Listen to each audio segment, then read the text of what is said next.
Ah!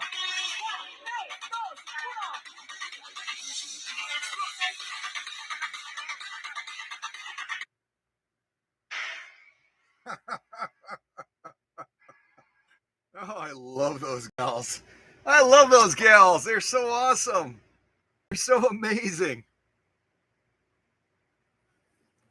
Well, happy Saturday, everybody. And you're probably wondering, what the heck are we going to do here? What are we building? Well, we're trying to build one FOF Quilt and Craft Pro Creative 7530. Try saying that really, really fast. Try saying FOF Quilt and Craft Pro Creative 7530. Let's just stick with 7530, because if I try saying all of that, I'm going to be spitting all over the camera. But I always try to, if I'm able to do it, when I get a sewing machine in from anywhere around the world, I try to self-heal that machine. In other words, with its own parts, with its own components, with its own electronics, I try to make that machine whole again. That's part of the workshop magic, right? But sometimes a machine needs a little bit of help, just like we in life sometimes need a little bit of help. We might need a transplant. We might need an organ to be able to survive. And the same thing is true of our vintage and our not so vintage sewing machines. They sometimes need a little bit of help. And this particular project came out of Salt Lake City, Utah. And Jane, I've mentioned Jane several times, but Jane down in Salt Lake City, Utah, teaches little kids how to fall in love with sewing. She teaches classes all the time. I think 8 hours a day practically. She's very popular down there. And she's always in the classroom teaching young people sewing techniques, basic maintenance on the machines, et cetera, et cetera, et cetera. You might remember recently I presented one of her machines that had taken a hit by a student that dropped a pin down by the bobbin winding assembly on top. They must have had a pin in their hand. And as they were going to engage the bobbin winder, the pin dropped onto their hand, went down that little opening. And what's the likelihood? What's the likelihood? But it ended up hitting one of the 4 circuit boards, and it took out the first circuit board. And then because there was a spike from the first circuit board going out, the second circuit board on the front also zip went out as well. So when Jane sent her 2 FOF 7530s to the workshop, I needed a total of four circuit boards in order to get both of the machines operational again. I was able to track down enough donor machines through some of these machines back here that I was able to get one of those machines back to her already. And is she a happy camper? Oh my gosh. She's like a proctor, you know, a kind of a proper gal down in Salt Lake City. And whenever we have conversations, we're always very, very structured and very dignified.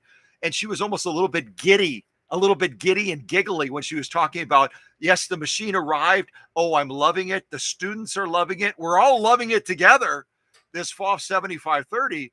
And that's when we started talking about the prospect of getting the second machine back online again. And the second machine is this one right back here that looks like it's complete, but it's actually got 2 damaged circuit boards in it right now.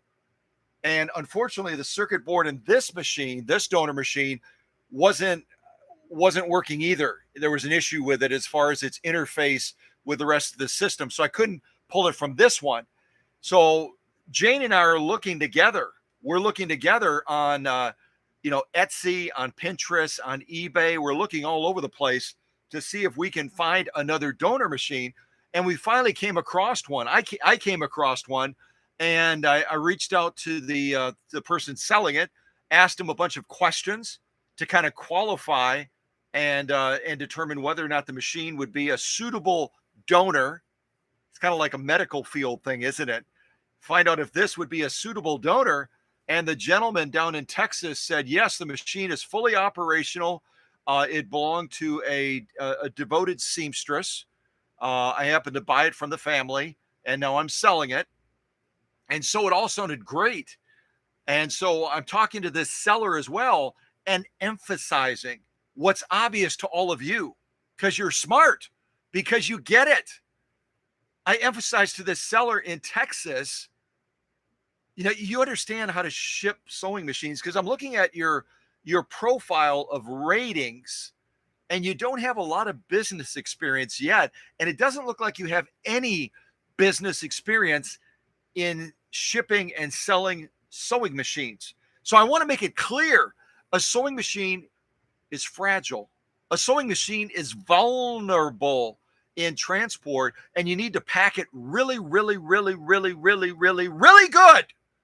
Otherwise, I'm going to come down to Texas and we're going to have some words. I didn't say that, but I was thinking it. Yes, I was. Yeah. Actually, I've got enough friends and customers down in Texas. I could just dispatch one of them to this guy's house. I've got his address and just say, take care of him. Yo, Vinny, take care of him. I got my Brooklyn shirt on today. Yeah, Guido. Yeah, do what we do in Brooklyn when someone doesn't meet our expectations. Do what we do. Yeah, do what we do. So I'm thinking we've had a good conversation. We're all on the same sheet of music. We're all playing the same song. We're all at the same stanza. This is going to be great. This is going to be exciting. You think Jane was excited with the first machine. I tell her that I've sourced a donor machine and that it's fully functional, and I should be able to either utilize that as the replacement or pull the boards out of that and replace them on this one. Everything is looking, it's roses, it's peaches, it's cream. And then I get the box. And I'm thinking, somewhere there was a disconnect. Somewhere our communication broke down because this is not quality packing. This is not quality packing. And even before I set these machines on top of this box, which should be sturdy enough to hold some parts machines, even before I did that, it was already looking like an accordion. It was already collapsing. The bottom was already starting to come open. I could hear stuff moving around inside when it arrived. So I sent a note to my Texas, let me say friend, but I'm not really thinking friend in my heart or my head. I'm not thinking friend. I said, did we have a breakdown of communication about packing it well? I said, I'm going to be doing a live stream unboxing of this. And I said, I can hear stuff moving around in the box. The box is, it looks like a toilet paper box. It's like real spongy. It's not quality. I said, where did we lose communication? He said, well, that's the box I had. I said, well, that's the box you shouldn't have used. You should have waited until you had a box that was suitable for a fragile electronic computerized FOF 7530. Now, if you're going to ship me some toilet paper from Texas, you want to ship me some TP, use the box. I love it. It's a beautiful box for toilet paper or something else that we don't give a hoot about. But for a sewing machine, seriously? Well, I'm sorry about that. It's probably not a Texas accent. I'm not doing so well. Anyone that's watching from Texas, I apologize. I can't do a Texas accent. If you can do a Texas accent, call me right now. I'll put you on live and you can do your Texas accent. But he's like, well, I'm sorry about that. I hope everything's okay. Well, you know what? I'm not going to bet the farm on it. I'm not even going to bet a cow on it. because it's not sounding good. Yeah, not sounding good.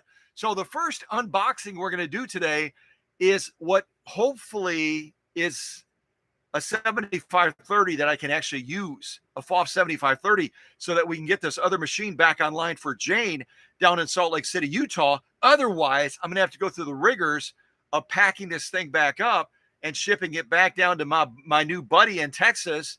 And then also through the sales platform I bought it from, send him a link to my packing video when I pack this back up, so he can go, oh, that's how it's done. I never thought about that. And I love my Texas people. I'm not making fun of Texas people. I'm making fun of this guy. So yeah, I don't get it. I don't get it. You ever notice that connections break down? It looks like a great connection. You know, we communicated this, kind of like the image you get of this long line of people, and the first person starts by sharing something with the person behind them. And then by the time they share it all the way down the line and they get to the last person, it's totally wrong. It's nothing like what the first person said. So apparently my buddy from Texas and I had one of those standing in a line experiences, because I thought I was crystal clear, but this doesn't show evidence of that. So at any rate, blah, blah, blah, blah, blah, blah. I'm going to take these machines off the top. I'm going to show you some of the concerns on the outside, and then we're going to get into this and look at the inside. And I've got one other machine unboxing as well that I want to do. It's for a Viking machine, a really rare one, and it's for Cora Lee. I was talking about Cora Lee in the last live stream. It's for a really rare Viking 3600. You don't see them ever. And this is a real sentimental machine to her. So we've been trying for over a year now to try to find the part that we need, and it's been unsuccessful. We found another similar model that we're going to unbox today. It's a Viking, I believe it's a 3601. It's in the same series. It's right in immediate succession to this one. When I looked at all of the specs on it, it looks like it's going to be a match, and I'm hoping the part we need is in good shape. So, any rate, welcome to my world when I'm not carefully packaging machines like some of my leadership team knows I was doing yesterday for almost a solid 8 hours. I was packing a 222K to go to Texas. We've been talking about Texas today. And then I was also packing Emma's brother's, Nestor's, really special 185J that was made in Canada to go all the way out to Annapolis, Maryland. So I'm restoring machines, I'm painting machines, I'm fixing machines, I'm packing machines, I'm unpacking machines, I'm rebuilding machines. I should take up a hobby. I'm just really bored right now. I've got nothing to do. I'm like the Maytag repairman. I'm not bored at all. Not even slightly bored. All right. Well, let me get these out of the way, and we'll start to launch into this unboxing and check this out. And there is in case you're looking at the base and saying, what's the big deal about the base? Well, the base also has a circuit board in it as well with the 7530. Circuit board 1, circuit board 2, circuit board 3. And yeah, I mean, they're all over the place. 7530s are circuit board rich. They're circuit board rich. All right, let me get these out of the way.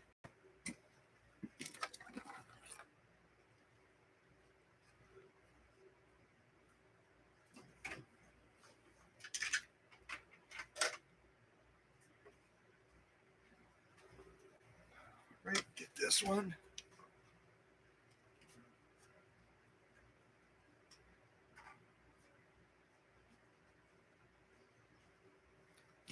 So this is our box from Texas.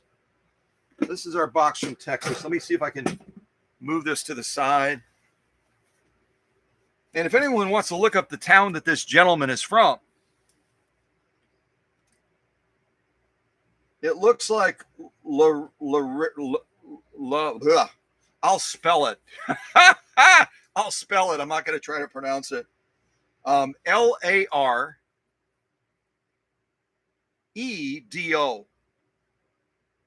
Laredo. Loretto, is that right? Has anyone ever heard of Loretto, Texas? Loretto, Texas.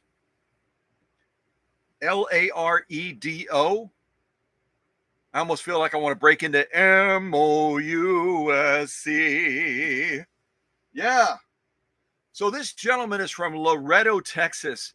No idea where that is. So if someone wants to Google it and share some interesting facts about Loretto, Texas, that's where this donor 7530, which when it left Texas, according to this person, it was fully functional. Got no idea now. No idea. But if you received a box like this and the first thing you see is the side of it looking like this. This is exactly how it looked when it was on the front steps of the workshop. It was collapsed like this in. You can see it right there. All collapsed in. And then as I turned it a little bit to pick it up, I could see right away that the bottom was falling out of it right there. So whatever kind of tape this fella in Loretto, Texas has, he might want to invest in better tape, because this isn't even, that's not even together. That seam is open. That seam is wide open.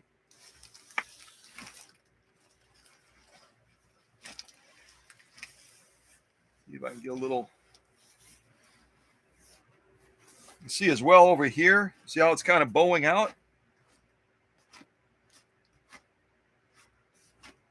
Corrugation on boxes is not equal. You can't just say, I want to, whatever the dimensions are, and order online and assume that the box is going to be quality. You've got to look at the corrugation rating for that box. How is that cardboard? How dense is it? What's the quality of the corrugation? Otherwise, you may end up with a box like this that, I can literally pick this up, give a listen.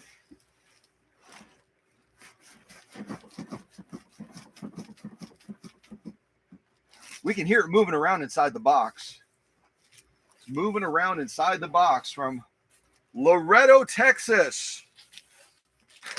I think in the title of this live stream, I put down, this guy's giving a bad name to Texans. This guy's giving a bad name to Texas because it doesn't reflect well when you get something like this and there's something fragile inside and the box looks like an accordion. It looks like an accordion and it's collapsing. You just wonder what people are thinking sometimes, don't you? I wonder what people are thinking sometimes. So let me do this. Let me go around and greet some folks, say some good mornings, and then we're going to open this up and keep our fingers and toes crossed for Jane's sake in Salt Lake City, Utah, and for her students' sake in Salt Lake City, Utah, that are anxiously awaiting for another 7530 from the workshop that will be able to meet their needs in the classroom down there. But you know what? It's going to take a little bit of a miracle based on what we're seeing. I'm hoping for a miracle, but it's not looking good. So, any rate, let me say some good mornings, and then we'll launch into this this live stream unboxing, because we're going to be doing 2 unboxings during this. Let's see here. All right, I'm going to scroll up a little bit and see if I can say some good mornings. Let's see here. Oh, wow. Candido was second in the classroom today. It looks like Susie, to get all the way down here so I'm down by the laptop is what I'm doing. So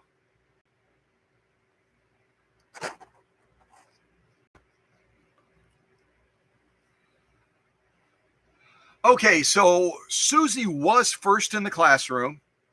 So I'm going to ring the bell. Ring the bell in her honor. And if you join the live stream a little bit late, you missed our really cool ladies doing their dance. You can rewind and watch it later. But I posted that on Facebook, and I think we had almost 700 people that saw these ladies doing it's a special type of dance. Anyone that does Facebook and saw that post, type the style of dance, that these ladies are doing at the beginning of the live stream. But it looks like a lot of fun. I'll tell you one thing: if I were near that area and I saw those gals doing their thing, I wouldn't have a matching shirt like them, but I'd be out there. Yeah, come on, yeah. They are so much fun. They are looking fun as what they are. All right, I think I have a text message. Hold on a second. These are the gals I'm talking about. Let me see if I can find them. Where are they? No, I don't want to watch motorcycles. Here they are.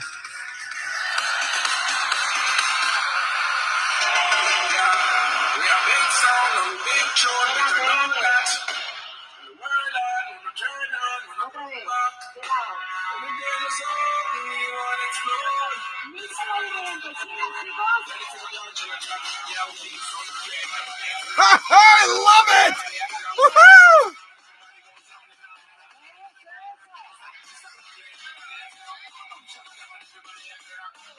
I won't show you the whole thing.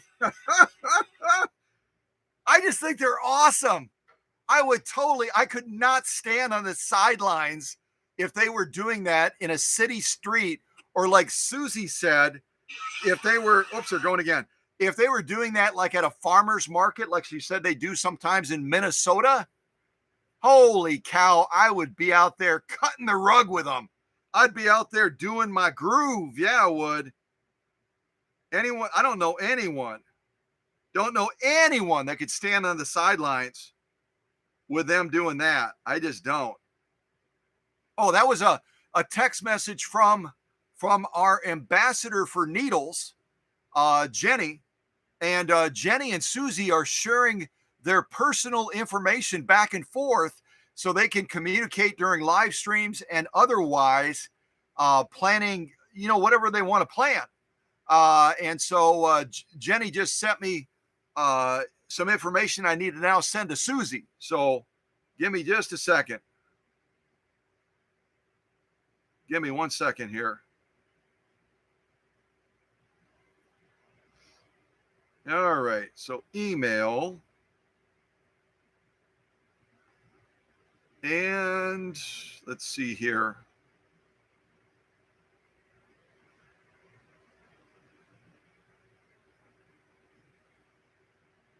I hope I don't call. I'm hitting buttons. I hope I don't end up calling Jenny accidentally. That would be kind of embarrassing, wouldn't it? Aha. All right. I'm trying to figure this out. Hold on a second. I'm almost there. Really close. What did I do? So many buttons to hit.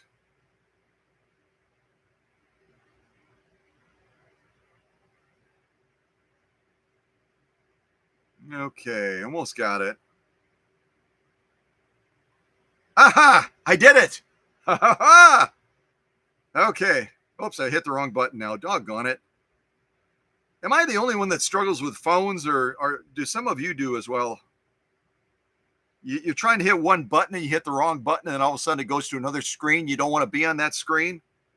It must be part of getting older. I'm guessing it's part of being older. All right. Hold on a second. I'm almost there.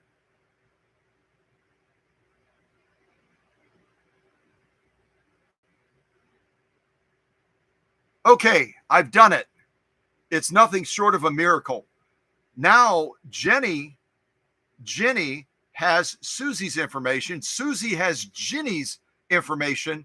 And now these two ladies can communicate. And I hope they have more success in exchanging information and ideas and getting that connection of communication, more so than our buddy from Texas and I have, apparently, with what quality packing looks like for an item that's fragile. It's fragile. Ah! Okay. So I'm going to put my phone down now. Almost. I'm so close. And then I'll go down the line and say hello to everyone. Go down the line and say hello to everybody. But I might as well do a quick sound check and a quick video check on the live stream. Our upload speed was a little bit slower today, so I was a little bit nervous, but I rebooted everything, and hopefully it'll be okay. Hopefully it will be okay. Look at that. Even on the little screen capture that YouTube does, it shows how crummy the box is. You see that?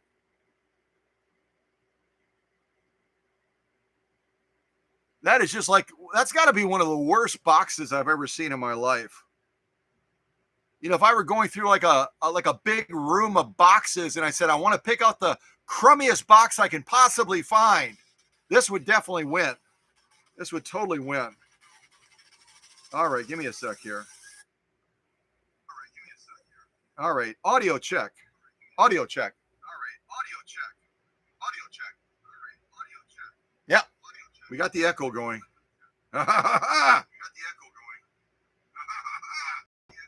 All right. All right. All right. All right.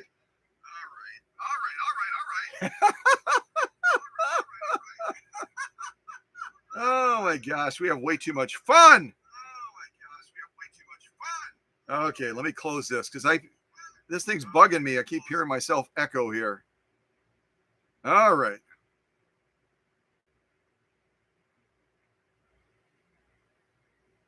All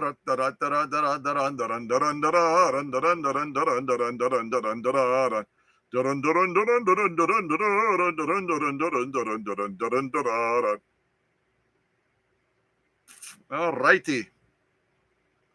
So again, good morning to Susie, who was first in the classroom. Good morning. Susie, again, is from Minnesota. Not that I need to say that. All of you probably know Susie by now, household name. And then Candido from the great state of New York. Great state of New York. And looks like we also have Mary. And Mary's going to be making a trip here on Monday. She'll be making a trip here on Monday to pick up her featherweight Centennial model and also her Necky machine as well. So I'll be seeing Mary on Monday morning, I believe it is, and handing off those two machines so she can take them back and have fun.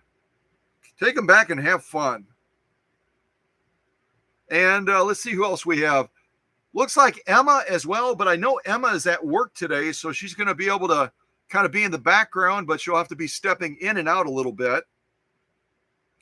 Let's see who else we have. Teresa. Teresa is here as well. Teresa, again, is becoming world famous because she's the only one that I know so far that had success with those double eye needles by Schmetz. And I talked about that. I talked about that in the last live stream. The fact that Teresa had been the recipient of some free needles. And actually, Jenny was the recipient of free needles as well, if I remember correctly.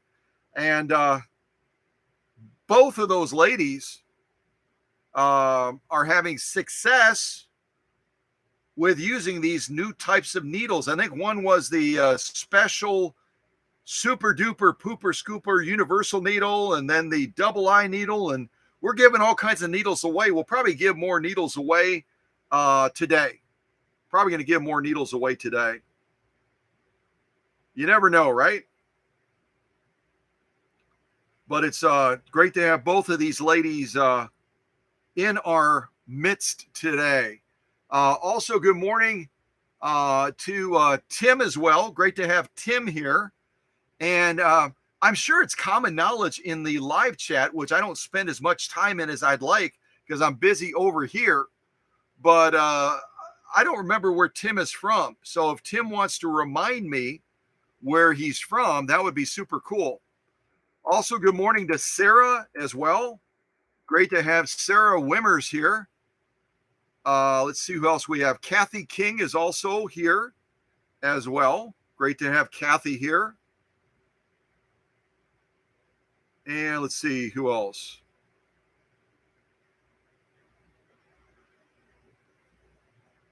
Oh, let's see. Scrolling.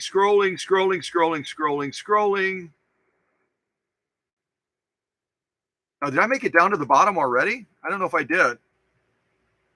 Uh,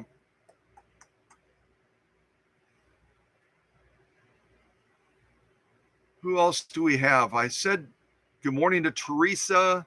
Oh, Joelle. Good morning to Joelle as well.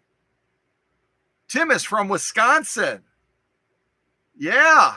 I think football, they were saying when I popped into the restaurant this morning to grab a cup of coffee that apparently football season is kicking in again. And they were all like, hey, are you going to talk about the Packers on your live stream? I said, probably not. But now I have done it because Tim and I are both from Packer country. Although being from Wisconsin doesn't necessarily mean that you're a Packer fan, right?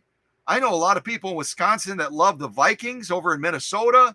They like the Steelers. They like the Seattle Seahawks.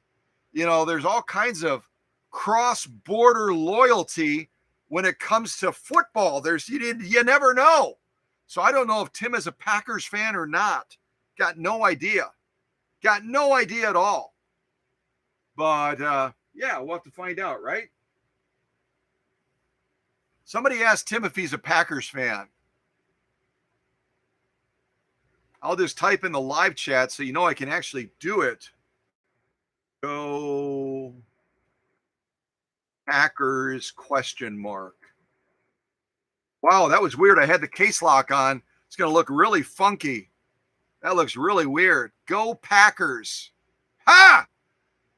And somebody that doesn't like the Packers is going to type in the live chat saying, go away, Packers. Go away. Go away, Packers. So let's get into this unboxing. I'm really anxious to see what we have inside. I believe I've said good morning to everybody. So I'm going to turn it over now to the leadership team to take care of the family and to manage the live stream, live chat.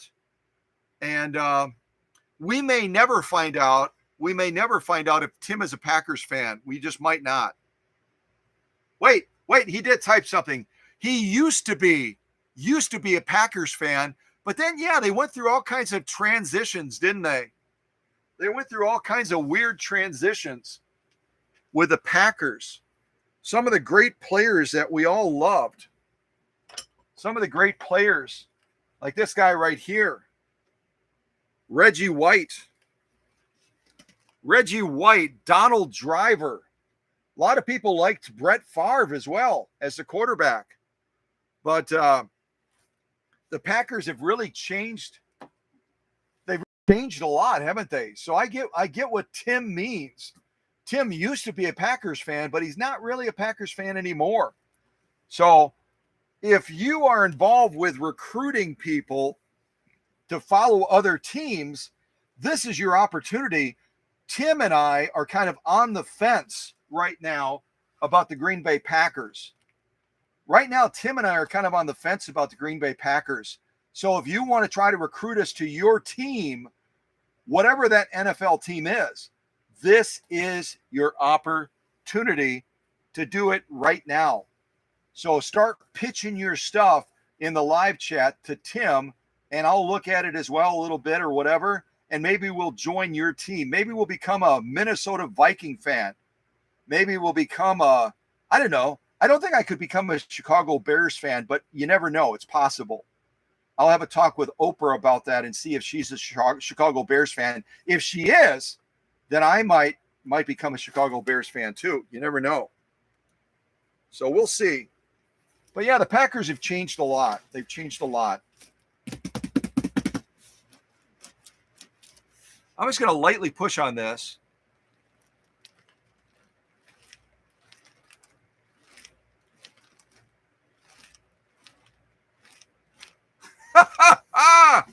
Oh, it's terrifying.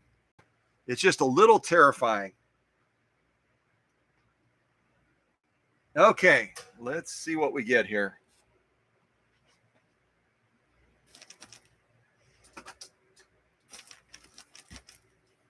So this is a FOF. If you joined us a little bit late, this is a parts machine that I bought for Jane out of Salt Lake City, Utah, who teaches students how to sew. And it's a FOF 7530 computerized electronic machine. So we are going to see how it survived in a very crummy box.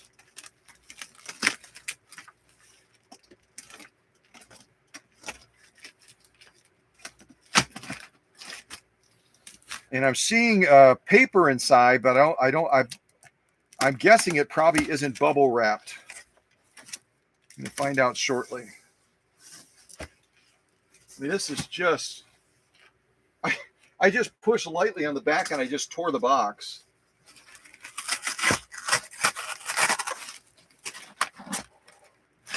Oh my gosh.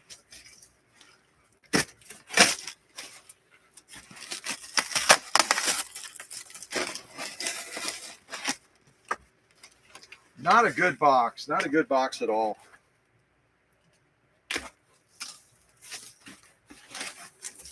So we've got paper. There's a lot of packers that use this approach to packing. The paper fills the space, but paper inevitably doesn't have a lot of structure and stability to it. It collapses, right? So unless you pack this to the hilt with paper, it's not going to provide the level of protection that a machine needs. It's not going to provide the protection. And a lot of people use this because it's quick and easy. You'll see the people at UPS, they use this sort of thing. They'll rip it down, stuff it into the box real quick, and then hope for the best. But inevitably, stuff like this is going to fail. It's going to fail to do the job. Oh, boy. All right, let me get this out of the way. There's our machine right there.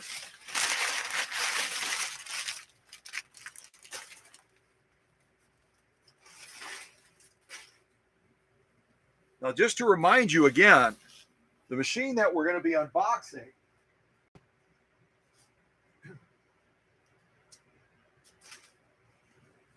according to this gentleman, left Texas, looking something like this. What did I have on there? Awaiting circuit board and other parts for, oh, I better not show that. It's got her phone number. Ignore that phone number if you saw it. But it should look like this when we get out of the box. When we plug it in, it should fire up. It should be in excellent condition, according to this gentleman in Laredo, Texas. We'll see if it looks anything like this after traveling all the way that distance and not being packed well. More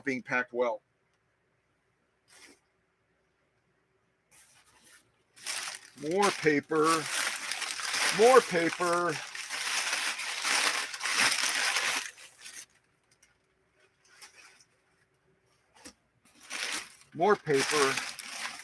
There's some paper.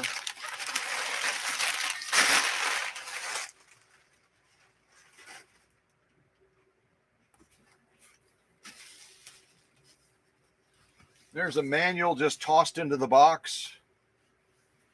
See, anyone that's gotten a machine from me knows that I am very, very particular about my packing method. You know, if I'm going to ship something like this to Jane down in Salt Lake City, I'm going to go around it with stretch wrap. I'm going to put bubble wrap around it as well, even though it's a manual, because I might add some other things in here, like some attachments and other things like that. Can't tell if this guy's a smoker or not, but there's a little bit of a smell in this manual. What do we have here? Search results, FOF dealers in your area. We found 3 dealers within 100 miles. No idea what that means. I don't know if this is Texas or if this is Wisconsin. No, it's neither one. It looks like the East Coast. It looks like Virginia, Richmond, Virginia, Washington, D.C. I'm not sure why this gentleman included this this search for FOF dealers, because I don't live in Washington, D.C. I don't live in Virginia. I don't live in Richmond or Baltimore or Philadelphia. That's one of those old style printers too. You remember those printers? Had those little holes and the little wheels that would feed it. It's interesting, but it doesn't help me at all unless I relocate to the East Coast. Then maybe. All right, what do we got here? Cabinets, sewing cabinets. Anyone's looking for a sewing cabinet, you can go to Kaola cabinets, maximum storage. Oh my gosh, look at that. I remember seeing a glimpse of Susie's sewing room and Candido's sewing room, and it looked a little bit like this. So maybe they bought some of this Kaola cabinets. Has anyone heard of this company before? Kaola? They must be pretty famous. Whoa! That's a lot of cabinets. Any kind of sewing cabinet you want, they got it right here. That's amazing. Plus, they're giving you $25 off on a sewing station chair. Anyone needs a sewing station chair, these are your folks right here. Buy 2, get 1 free.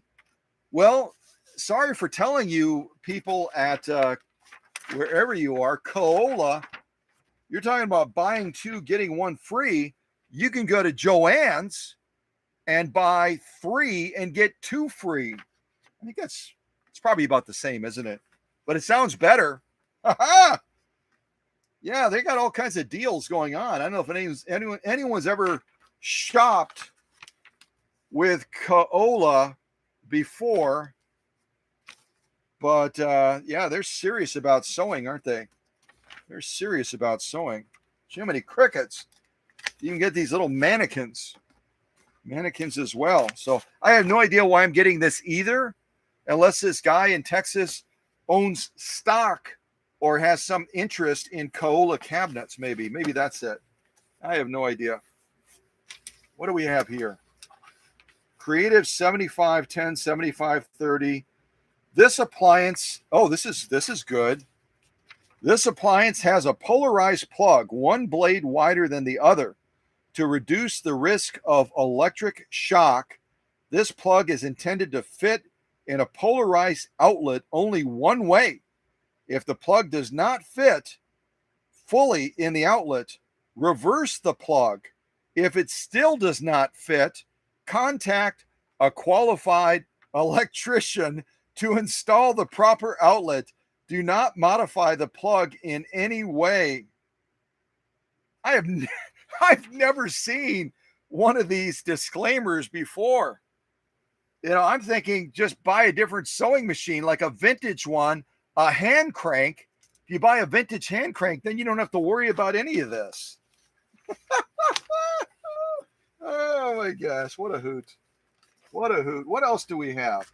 I didn't know all this stuff was coming, so this is kind of weird. Ah, look at this. Creative. Oh, this, you must slide this. I don't think the unit is in here, but I think this goes with a special computer unit where you can do all of these different letters and numbers and everything else. Creative, blah, blah, blah. Okay. I don't think this is going to help me because I don't think the unit for it is included. Pretty sure it's not. What else do we have?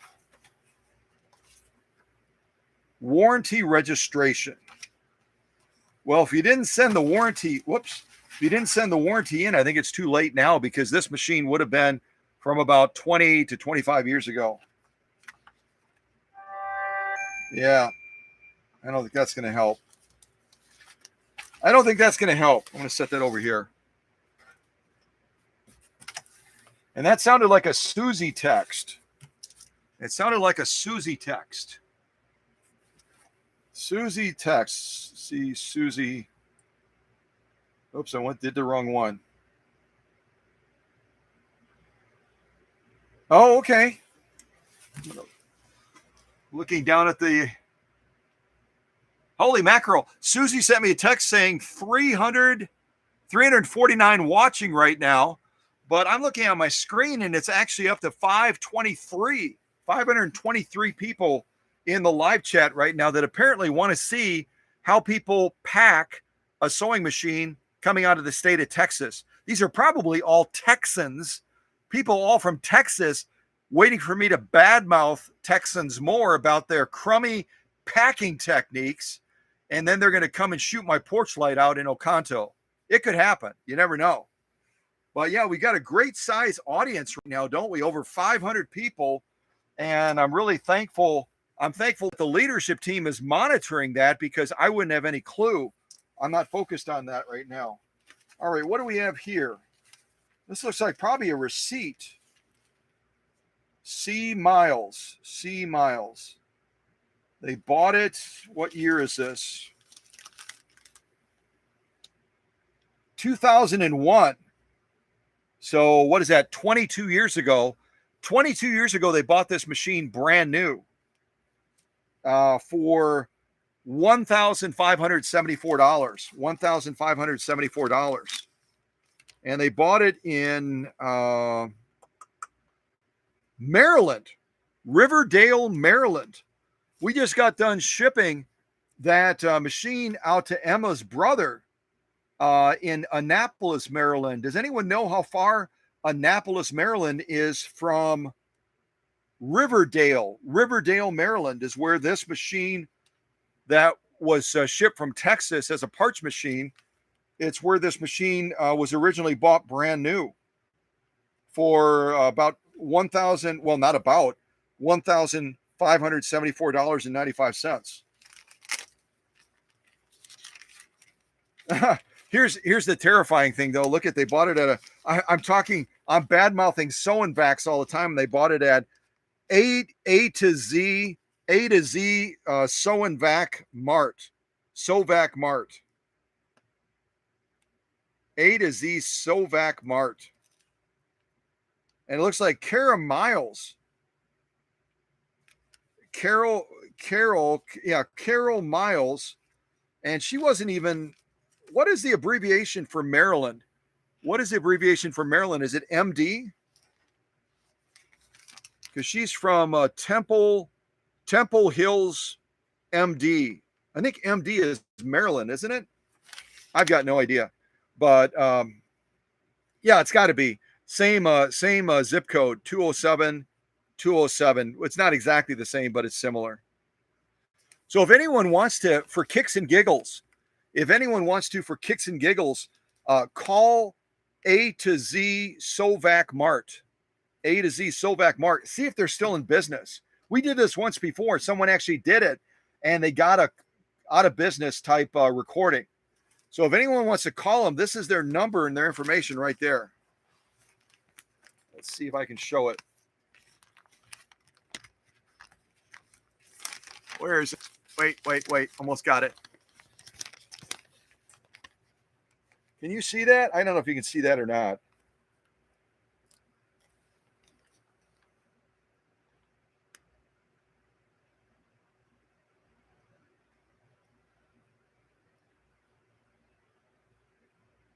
I could actually try calling them right now just for fun. See if they're still in business. So again, this machine was bought brand new back in 2001. And it was bought in the state of Maryland, brand new, for around $1,500. And the odd thing, and I talked to Jane about this down in Salt Lake City, Utah. The real odd thing about this is these machines now used, if they're fully functioning, can command the same price that they sold for back in the day. If you look these up on eBay or Etsy or Pinterest, a model 7530 by FOF, a FOF 7530 creative blah, blah, blah, is selling for right around $1,000 to $1,500. So they're a very popular machine, and they're commanding the same price literally that they sold for when they were bought brand new. The same price.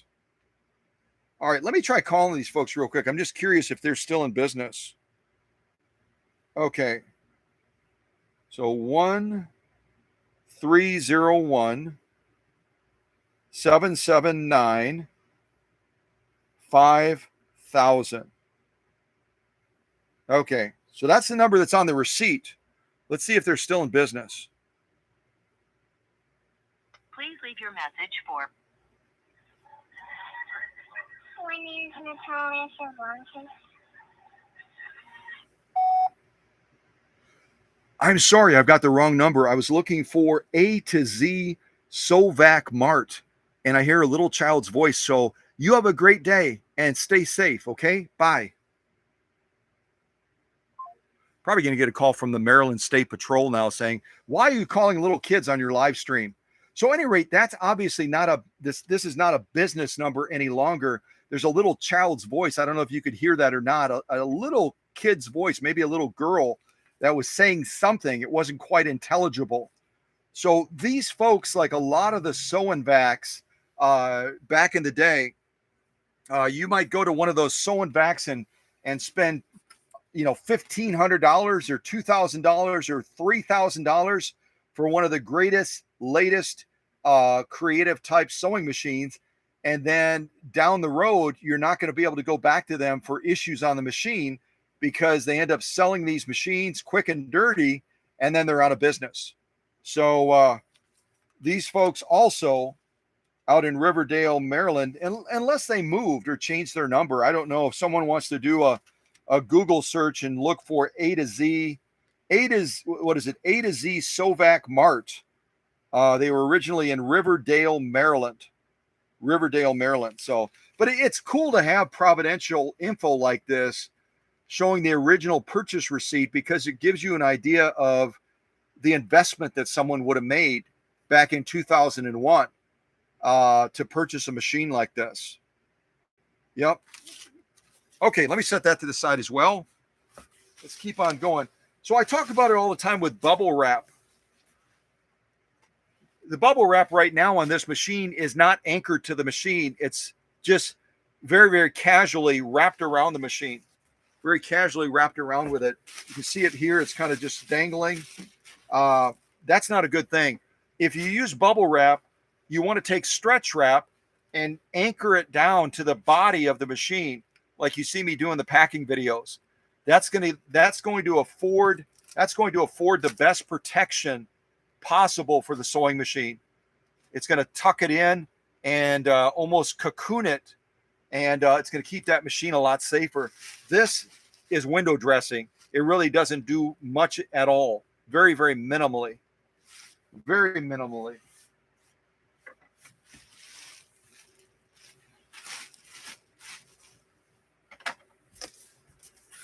I'm going to get rid of this flap right here because it's kind of blocking the microphone, and I don't want it to muffle out the what I'm trying to say.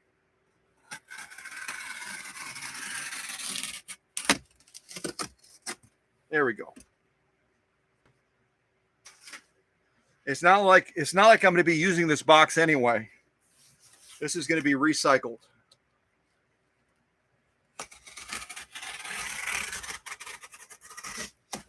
And the recycling people in Oconto might say, we don't want that crummy box. You keep it, man. You keep it.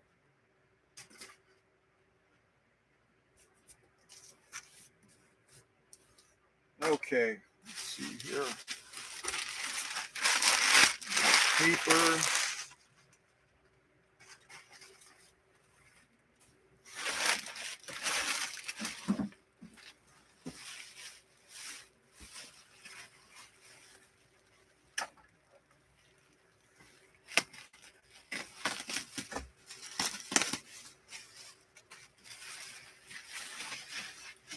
And there's the machine right there. It basically had 1 to 2 layers of bubble wrap that were just kind of not even attached to the machine, just kind of wrapped around it. A quick little blah, blah, blah, and then drop it in the crummy box and send it to Wisconsin.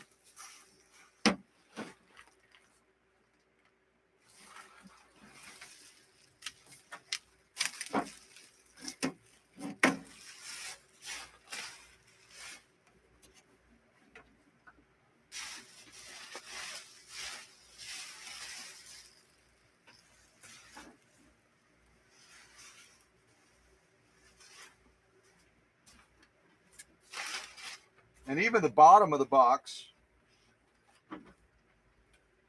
they've got a real thin layer. You can kind of see it there. Got a very thin layer of paper that is their solution to, as this is being transported from Texas to Wisconsin, who knows, 1,500 miles or 1,000 miles or whatever it is. This is bouncing against cement floors and metal floors on trucks. And over here, there's no protection at all on the bottom. You can see the cardboard right on the bottom there. That's got to be the foot controller that was, you can see that foot controller was carefully packed. No, it's not carefully packed. It's falling out of the packing material. So, you know, maybe I'm just too sensitive. I'm too sensitive about packing, but it doesn't even look like this guy tried. It really doesn't. It looks like, you know, he made a sale. Let's get it out the door. Let me just grab the first box that I see and let me wrap a little something around it so I can create the illusion of protecting this fragile electronic computerized machine that originally would have sold for around $1,500. And even today, like I said, they're valued at around $1,500, between $1,000 to $1,500. This is not how you wrap something that's worth almost $2,000. You know what I mean? It's not the way you wrap something that's worth almost $2,000.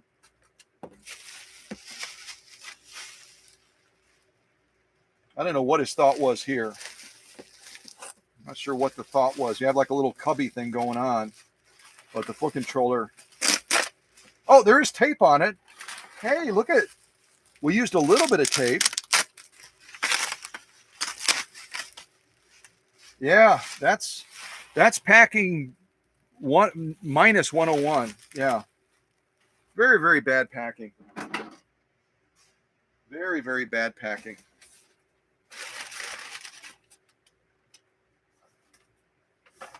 I hope Jane doesn't see this. She's going to have a little bit of a cardiac arrest.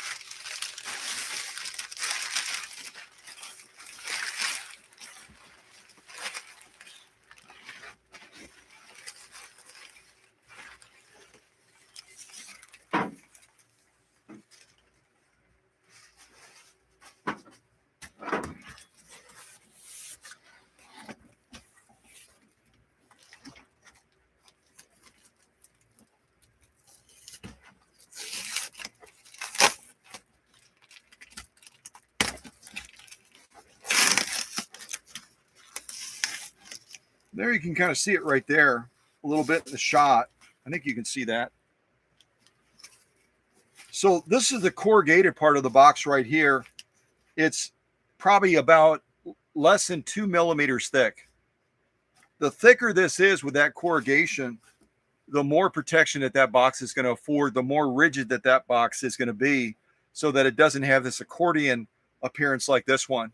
So choose your boxes carefully. If you're not going to use a plastic tote like I do, and you're going to use a cardboard box, then spend a little bit of time looking around for a better box than what this gentleman from Loretto just used.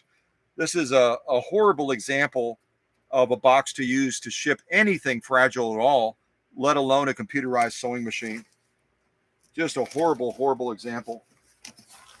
Yeah, that's really, really, I just don't know what people are thinking. I don't know what folks are thinking. Quick and easy, I guess. Quick and easy, right? All right, so let's see. let's see if somehow by some miracle this 7530 survived the journey. For the sake of the kids down in Salt Lake City, Utah, I hope it did.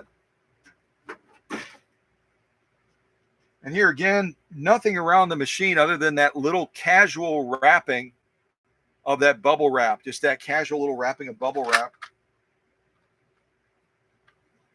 None of this is packed as well. It's just kind of thrown on the machine. I just don't understand it. Don't understand it at all. If you're going to be shipping something like this, you want to pack this and seal it, and you want to put a little bit of a bubble wrap in there to keep this stuff stable and safe so it's not bouncing around like it is right now. So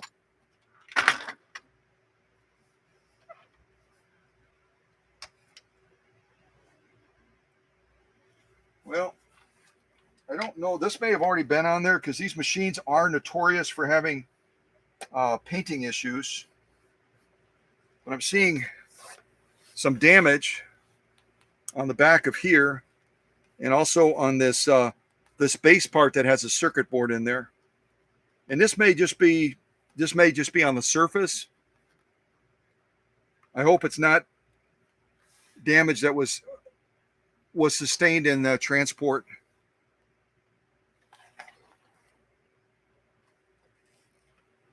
All right, let's face it this way. See if I can bring the camera down.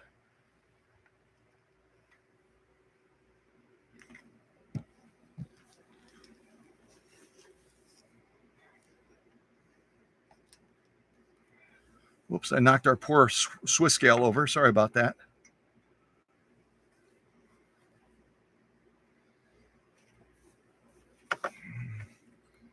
And again, not knowing the history of this machine as far as being operated, I'm going to go ahead and remove the bobbin case. Always recommend you remove the bobbin case. It's kind of jammed up in there right now. The thread is jammed in there.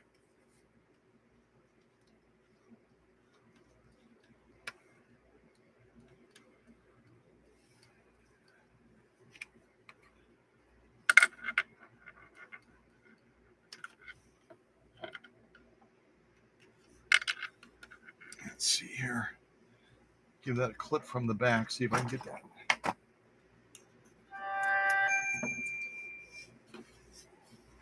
And that would be Susie again. Susie keeps me hopping during live streams.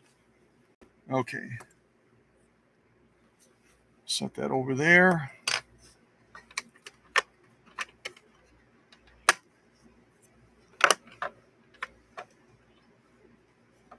Definitely was not cleaned.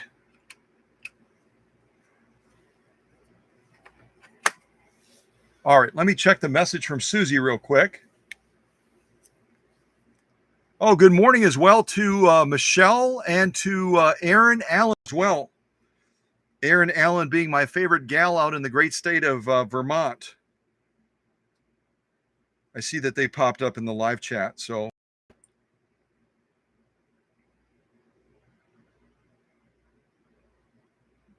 Let's see what we got here. Oh, yep, and Susie is, I hadn't looked at Susie's message yet, but she's letting me know that Avel Guard 78, which is, it should be Michelle.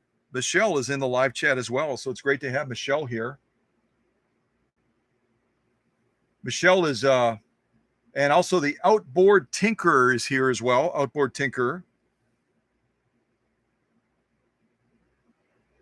I don't know if there's anyone else.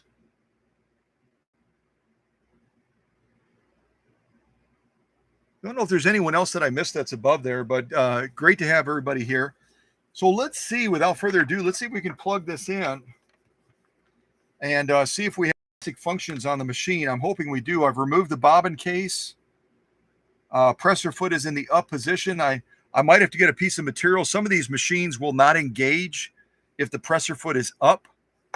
Let's see if we can get this thing fired up and see if it survived the journey somehow.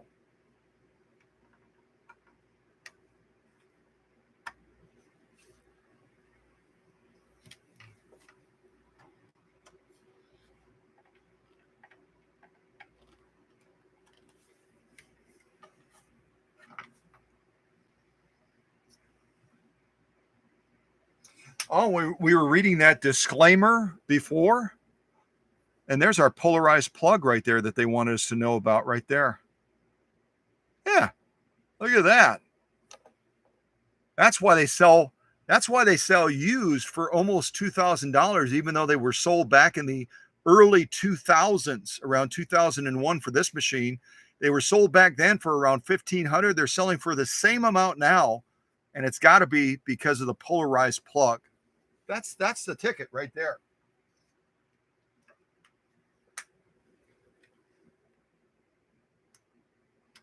Oh, interesting. Interesting. So you'll see right away, if you can see on the screen, I don't know if you can see the screen or not. Right now on the screen, it is in German. It is in German. Let me see if I can get a little bit closer.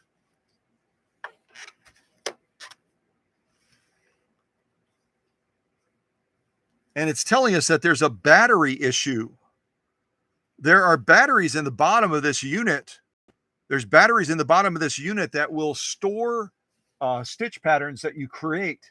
In other words, you can open up the top here and you can look at all the stitches that this machine can do up here. And you can create different stitch strings, if you will. So you might take this stitch and combine it with that stitch and combine it with that stitch and then combine it with that stitch. So it stitches all of those stitches in one line of stitching. And in order to save it on the machine, there's batteries in the bottom that have to be maintained. And right now it's telling us there's a battery problem, but it's telling us in German. So I'm trying to remember. I did it on the other one. I want to say it's holding down. When you turn it on, you have to hold down number 1, I think it is. And then it gives you an option of changing the language. See if I can do that. I'm going to shut it off. And then I'm going to hold down number 1 and turn it back on. Yep, that's what we needed. So if you get that with your machine, or if you acquire one of these machines and you get it, and all of a sudden when you turn it on, the screen is either in German, French, or Spanish, and you don't speak German, and you don't speak French, and you don't speak Spanish, then just shut the machine off. And when you turn it back on, hold down the number 1. Hold down the number 1 as you push the power button. And then this little screen will come up right here.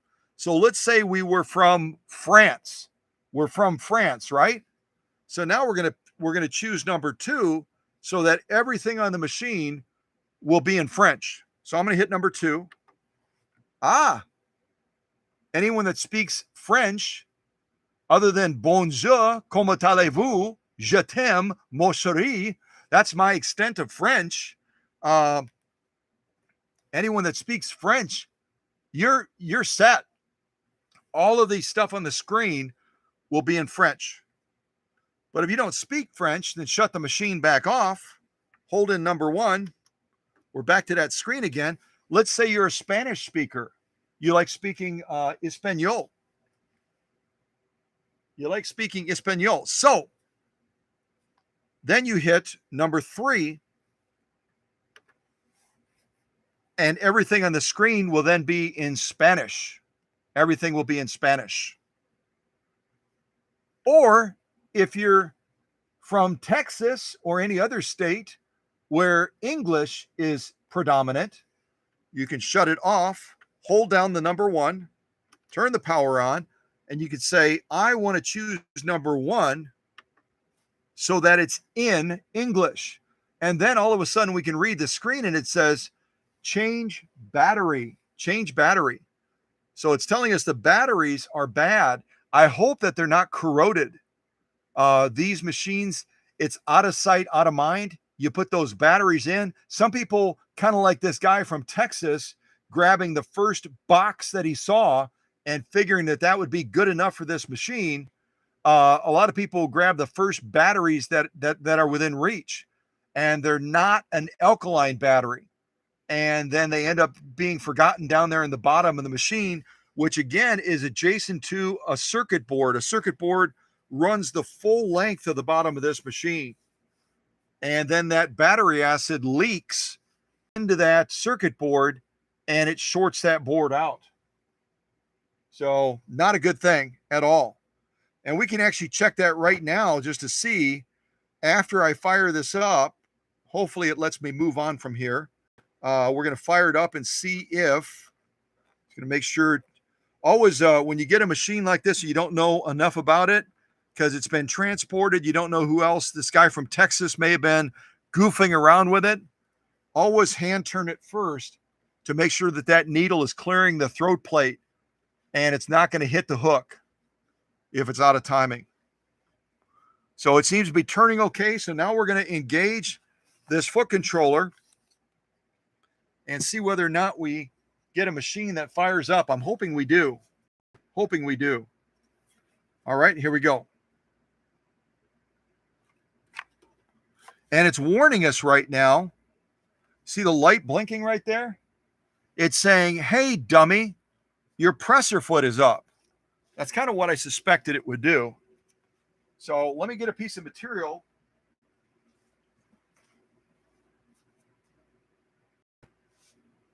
Let's see here. Get a piece of material and see if we can get this to engage.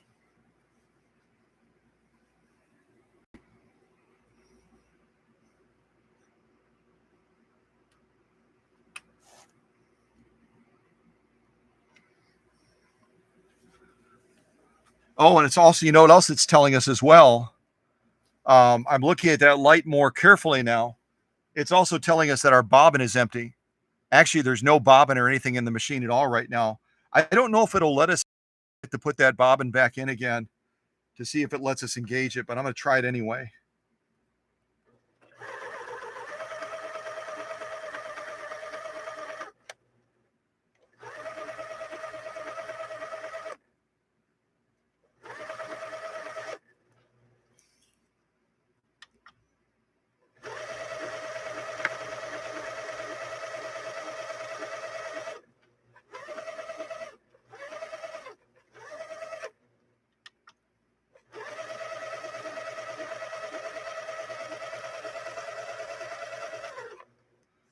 Well, we will call this the Christmas miracle. I've got to go through the machine thoroughly to test other functions on it, but we're getting a proper display. We're getting the motor engaging. We're getting proper feed. So I'm still going to beat up our friend from Texas and say you did a crummy job of packing, but the FOF fairies were looking out for this machine and kept it safe. So that's good news.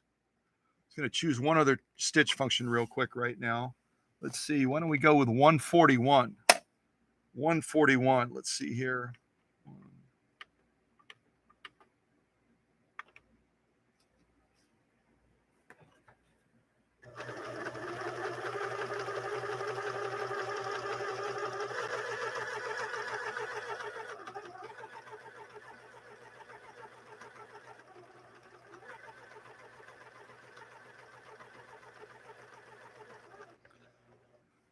So the tri-motion on the machine is also responding correctly with this decorative edge stitching stitch. This is encouraging. This is incredibly encouraging. And again, my frustration would be that we would have to start over again on another search for a 7530 that can either supply the parts needed, or I can go through this machine thoroughly because it needs it, just what I'm seeing in the bobbin case. And this machine can then be sent down to Salt Lake City for the kids down there learning how to sew. So this is incredibly exciting to see that we're having some success with this machine after it was shipped such a great distance and packed so poorly. I guess it speaks to the fact this machine, the 7530s, would have still been made in Western Germany. This is a Western Germany machine. It's not a Taiwan machine or a Philippines or a China machine. This still would have been made in Germany. And it was able to take the rigors of very, very poor packing and seemingly arrive without any damage to the function of it. Still wondering about the back of the machine because it would have been facing with the back down, but I'll just have to go through the machine and check everything before I send it down to Jane in Salt Lake City. So I'm going to shut it off real quick, and we're going to take a look real quick at the battery system. I'm going to unplug everything, tilt the machine back.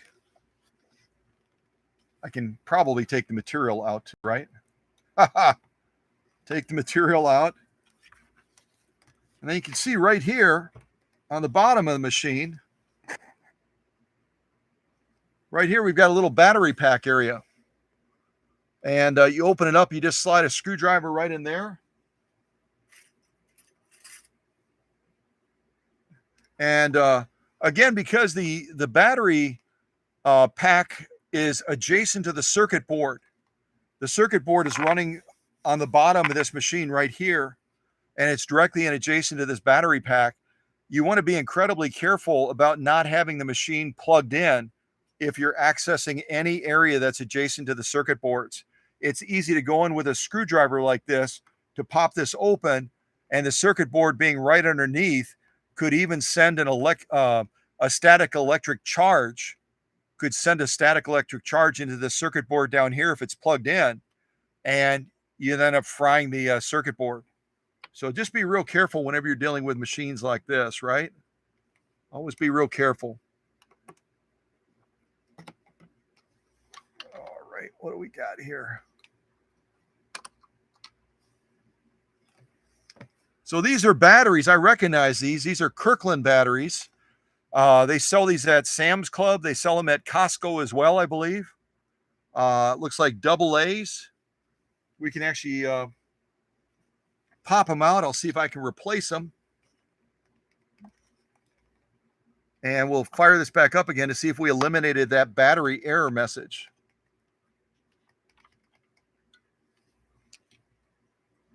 Thankfully, these are alkaline batteries, and I don't see any sign of them leaking. I've gotten a couple of machines in similar to this that the whole area right here was just covered in dried acid, and some of it had leaked over by the spring and everything else. It was just a mess. So let me see if I can find some double A batteries. Otherwise, I'll have to go up and grab some. Those are triple A's, I think.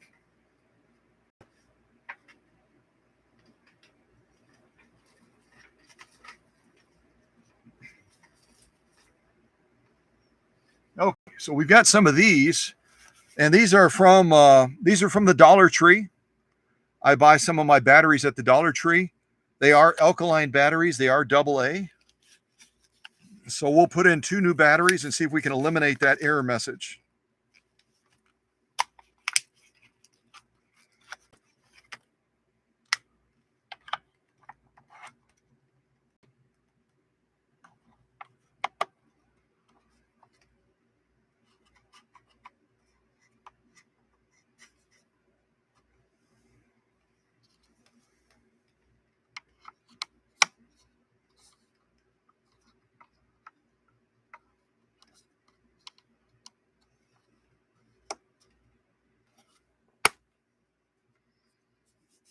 Okay, so we got 2 new batteries in there.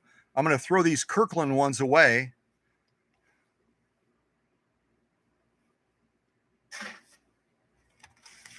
And now we will plug it in again and see if we go to the proper screen. And it should remember our choice.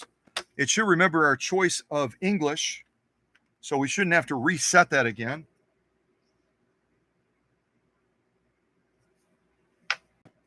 But if we do, we know how, right? We know how.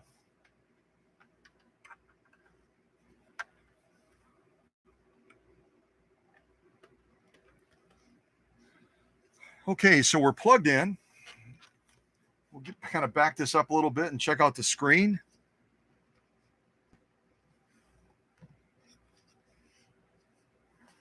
And power on.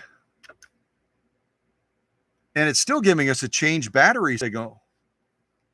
So I'll have to see. There might be some corrosion or something on the contacts, but that's okay. So we can go here. If you get that, you can bypass it. You just hit one of the numbers, and then it will clear on there after that.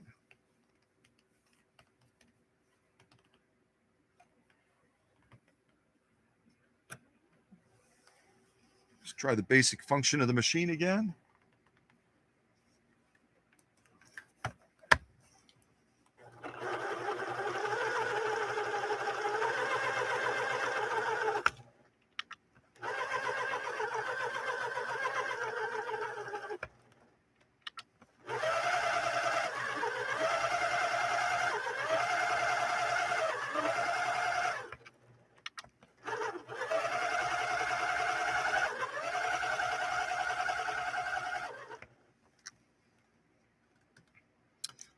So I think I was really concerned, and when you look at the box, you understand why.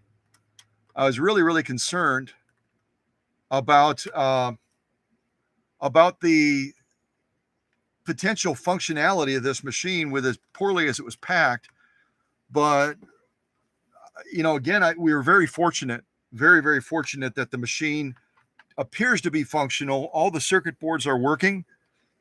And so now I have a choice of working with this machine or working with the other machine. To save the customer money, I'll probably just go ahead and take this through a complete deep cleaning and service, and then ship this machine off to Salt Lake City, Utah as a resource.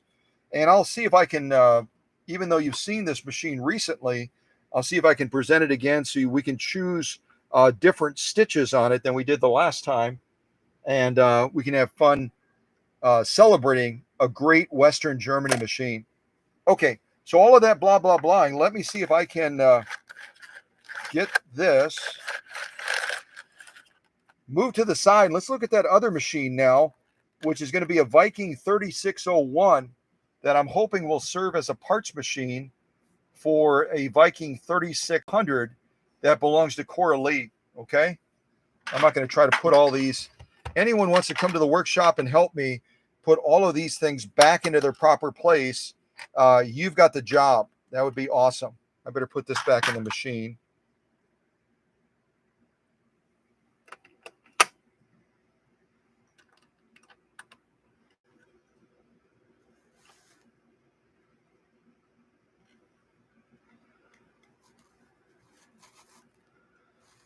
I think I'm putting it in wrong.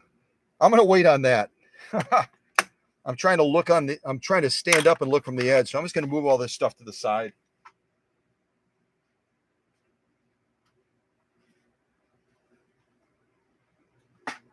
Okay, moving that to the side. Move this to the side.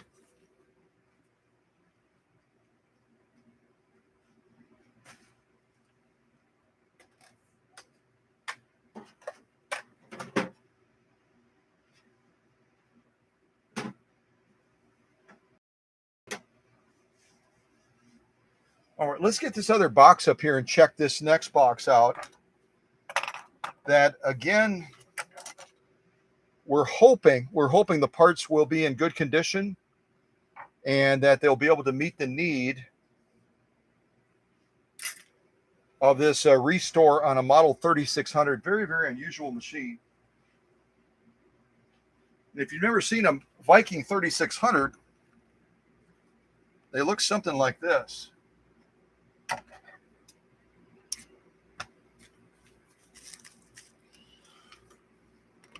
Pull this out. This is actually the foot controller right here. You want to talk about a big foot controller. If you've got size 12, 13 shoes like I do, this is the perfect size for somebody like me. It's absolutely huge. But there's a broken stitch selector gear in the back of here that we are hoping this parts machine will meet the need of. But this is the potential recipient of the donation right here of that donor machine. So we'll see. We'll see. It's the other way, actually. There we go. Really quite a thoughtful design, though, the way they have everything go together, right? This is actually the extension bed that kind of wraps around the machine here. This is a Viking 3600. You seldom, if ever, see these machines. They've got such a distinct color, too, so you can look across the room and you can tell right away with the three controls and the color that it's a 3600 model. Bring that up a little bit. 3600 model. And Coralie is really, really hoping that I can get this running again. It's a special machine to her, so we'll see. I'm going to give it my best shot. Workshop magic. So, all right, let me move this to the side.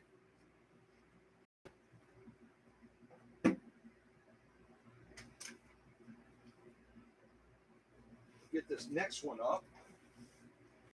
A lot better condition. This is a lot more dirty. A lot better corrugated box, this one.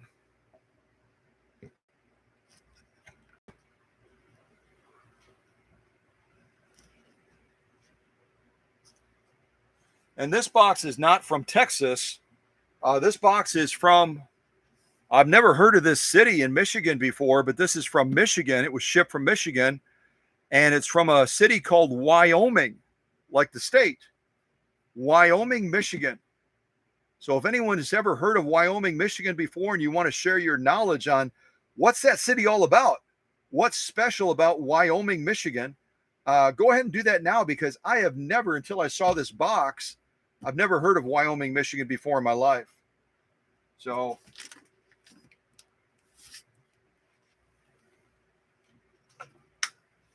right, let me move this to the side.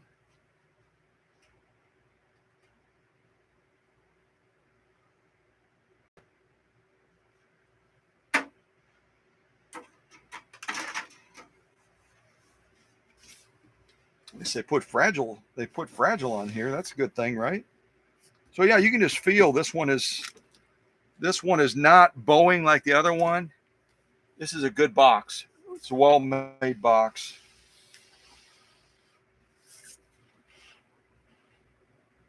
Jubilant baby lock. Okay, so this was originally a sewing machine box. That kind of explains it, right? This was for a baby lock sewing machine. Just recently had a baby lock sewing machine in the workshop. I didn't present it because it was very, very new, but it had some repair issues that it needed, so I took care of that for the customer. Yeah. I didn't know that. If you look at the side label, apparently baby locks, at least for this model, were made in Vietnam. Made in Vietnam. So if you've got a baby lock sewing machine, you'll have to look at the data plate on it and see, where was it made? Where was it made? They're made all over the place now, aren't they?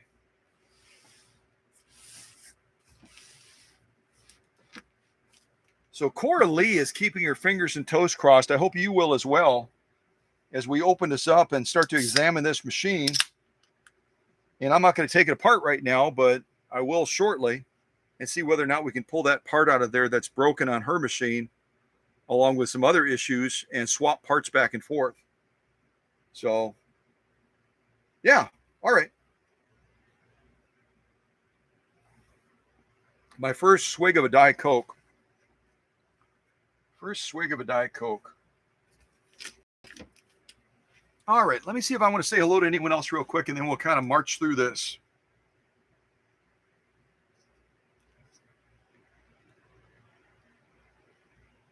Well, let's see here. I'm gonna scroll up because I said hello to a bunch of people before.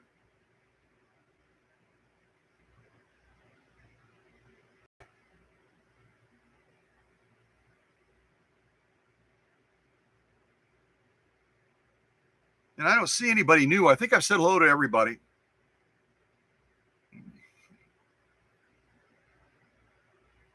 Oh, wait, I did not say hello to Dawn. Hello to Dawn as well. And Susie just said hello to Dawn also. I don't recognize Dawn, but Dawn may be new to us. So, and that's all well and good.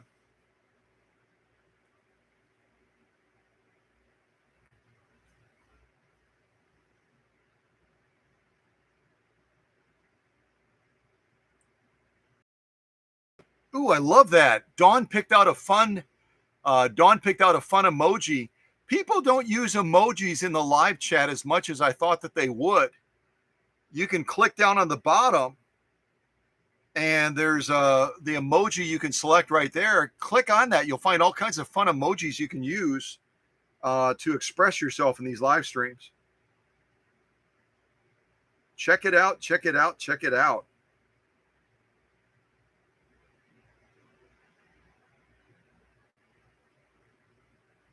Let's see. Check something else real quick here.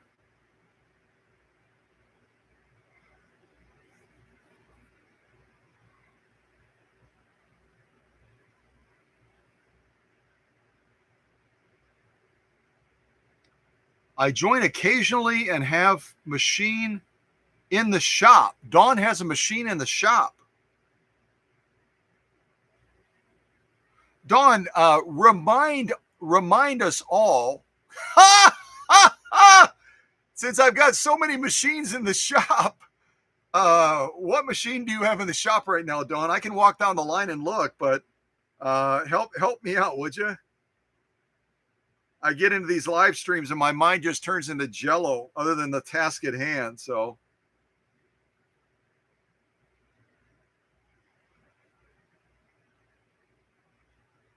yeah, I see some other people using emojis as well. Candido does. Candido uses emojis. Oh, 19E special.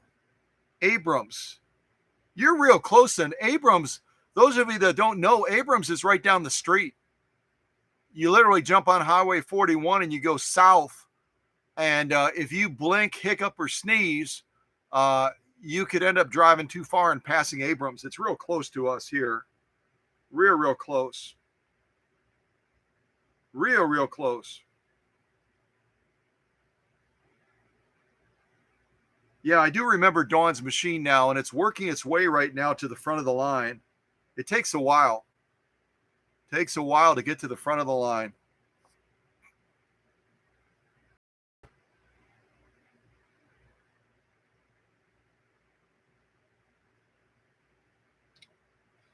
"19E special." That's a great machine. Great machine. I presented those several times on this channel.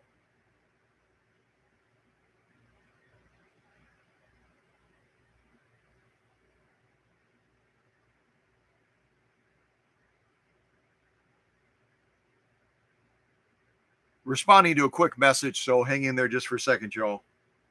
Responding to a quick message.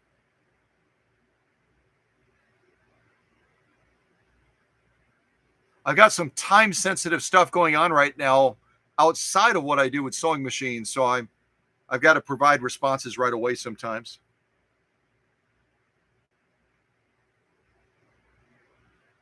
Okay, response provided. Now I can put this phone down. That are commanding our attention, aren't they? They're always wanting our attention about something. Okay, so let's get into this one. I'm less nervous about this because this is a really nice box. Really a nice box. Let's see. And this is going to look different because this was the model immediately following Cora Lee's model. I'm feeling a little bit of give across the top, so I'm going to carefully shorten my blade. See if we can get the top of this open.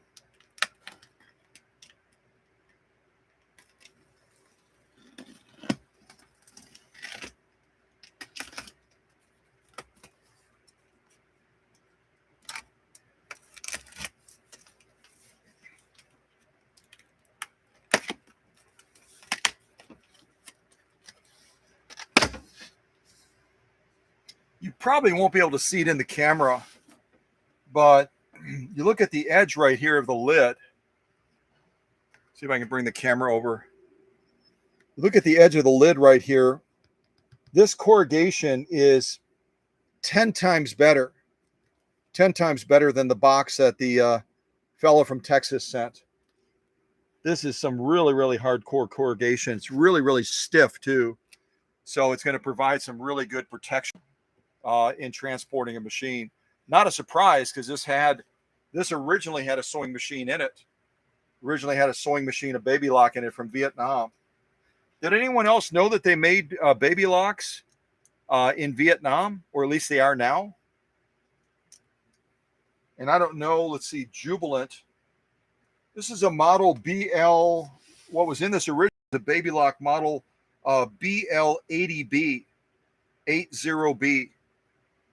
So if someone wants to Google the approximate year that this was made, this will give you an idea of when this machine was made, the Jubilant model, blah, blah, blah, by Baby Lock. And then it'll tell us, at least for that time period, that they were making these baby locks in Vietnam at that time. I'm guessing probably 2000s, maybe 2007, 8, something like that. But yeah, see what you find. See what you find.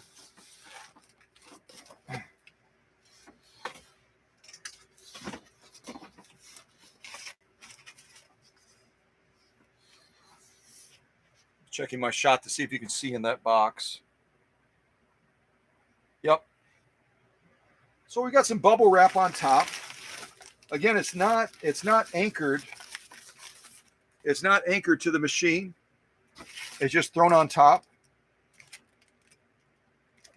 Ideally, you want to have bubble wrap anchored to the machine like you've seen me do before.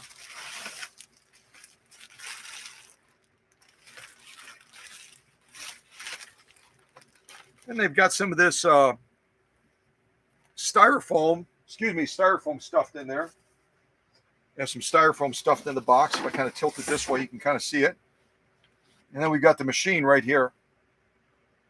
And I don't know what's underneath the machine yet. There might not be anything underneath it, or there might be more styrofoam like this underneath. Styrofoam is not the greatest thing. As you can see, it kind of chips up. It gets brittle, and it doesn't afford the same level of protection that you would get from bubble wrap or something equivalent to that. But people will have extra styrofoam pack out a machine like this, kind of like that crummy box from Texas. They'll go right away to that crummy packing material, and the job's done as far as they're concerned. But yeah, this isn't not the best choice. Not the best choice.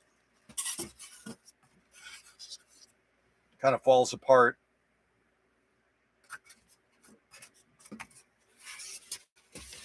All right, let's see what else we got in here.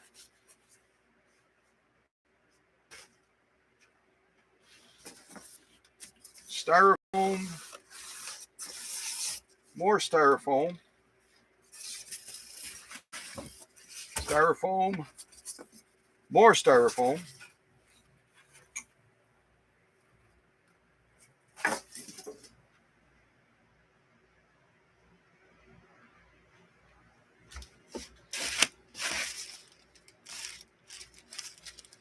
Bubble wrap just kind of jammed in there.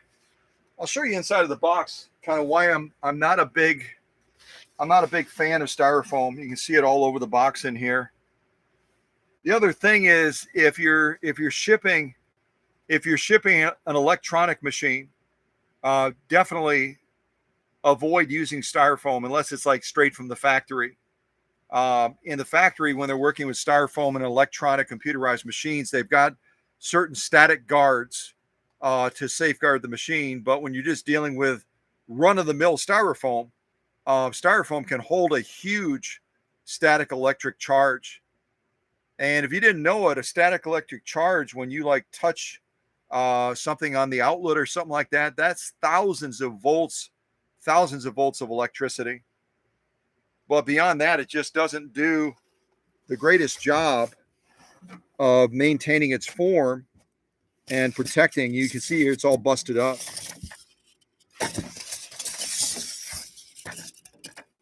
This isn't doing any good at all for this machine.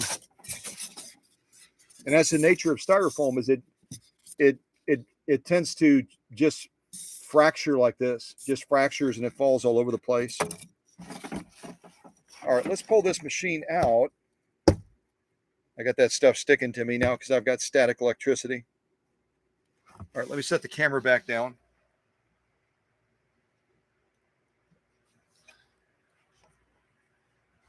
Checking camera shot. Yep, that's good. Lift this out. So again, I don't like it when people don't attach the packing material to the actual sewing machine. You can see here we had it kind of sitting around some broken styrofoam. We had some bubble wrap thrown on the top of it. Much better box. Much better box because it was designed by Baby Lock to ship a sewing machine probably all the way from Vietnam to the US so that it could then be sold at a US distributor at a sewing center somewhere. But apart from the box being good, the packing method that this person from Michigan used, from Wyoming, Michigan, isn't impressing me at all. This is pretty much the bottom of the box right here that they used. They got a thin little piece of cardboard sheathing here, and then they got some bubble wrap on the bottom. But they could certainly do a lot better. This is actually part of the case. That's part of the case right there that getting banged around, it actually cracked off. We'll find out where that came off of. But that's actually part of the cover for the machine. Let's see here.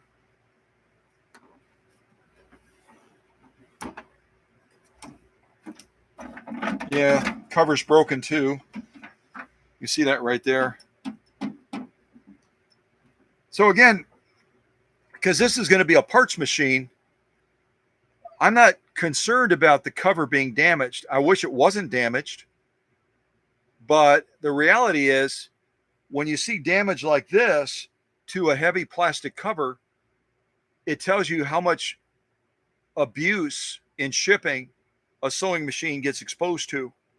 It shows you how much it gets banged around, and if it's not packed properly, stuff like this happens. But then that shock wave goes through this into the machine on the inside. It's not going to just hit this and stop. It's going to hit this and continue all the way through. Just like if you live in California and you're used to shock waves and earthquakes and all that, you see the devastating effect that seismic activity can have in transferring energy and just destroying something. So with this happening, we don't know what the machine condition is yet until I later can dig into it and see what the condition is. But it definitely destroyed this cover pretty good. You can see this is going to be really close in the way it's designed to Cora Lee's machine. This is the donor machine, and this is Cora Lee's machine right here. So this is where I'm hoping that I'll be able to get into this machine here, take that spindle piece out, that plastic spindle piece that's connected to the stitch selector, and then it's going to be a perfect fit for this other 3600 model. This would have come out first. This would have come out immediately afterwards. But they're almost a mirror image of each other, aren't they? And I explained to Cora Lee exactly what we were looking for, and credit to Cora Lee. I shared this in the other live stream. She is a hands-on type customer. She said, I know how busy you are, Scott. I want to help out. So when I told her what we were looking for, she all of a sudden went on the hunt, and she found this one out in Wyoming, Michigan. So, yeah, we'll see. We'll see what happens. We can actually try plugging this one in and see if we can fire it up and kind of listen to hear how those parts are moving around inside. Hopefully we've got some good parts that we can put into Cora Lee's machine. But they really are kind of a cool looking machine. kind of disappointed they changed the color on this one, but I guess someone voted for white and brown instead of this cool. It's kind of a creamsicle color almost, isn't it? I really love this color.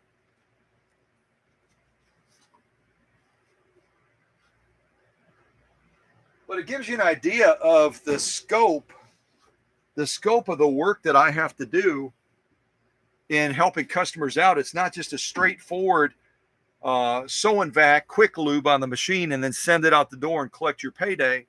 There's a lot of activity involved in the workshop in taking care of customers.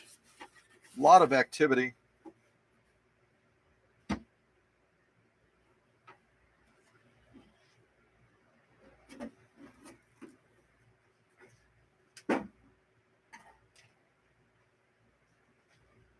Okay, let's see if we get this one here. Foot controller, extension bed. Cool little extension bed, isn't it?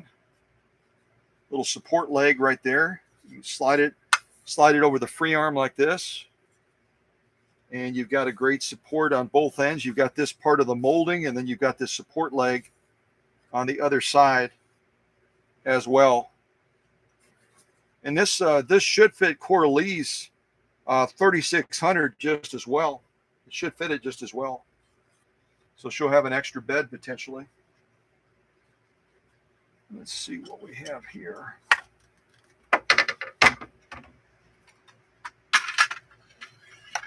Extra bobbins. Whoops, as I'm dropping stuff. Lots of extra bobbins.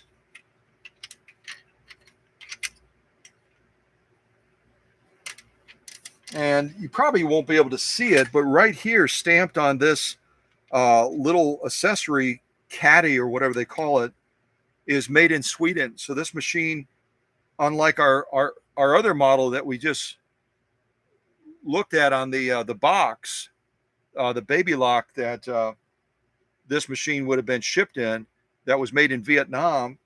This machine and the machine that Coralie sent as well, the creamsicle one, would have been made in Sweden. These are still Swedish beauties.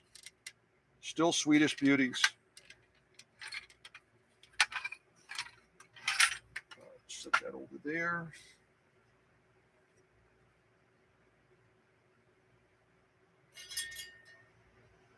Trying to figure out. That's why I always put painter's tape on thread.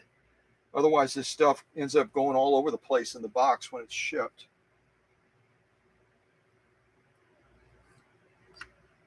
I'm not going to try actually stitching with this. I just want to try to operate it. See if I can bring the machine, the camera down. All right.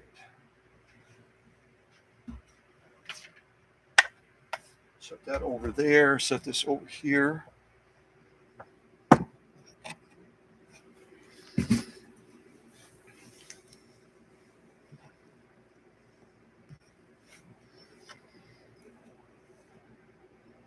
And it looks like it was serviced in, where is Traverse City? Is that Michigan? That's Michigan. It must be Michigan, right? Traverse City, or Traverse City is where this sew and vac label is from. You get a little bit closer, you can maybe see that.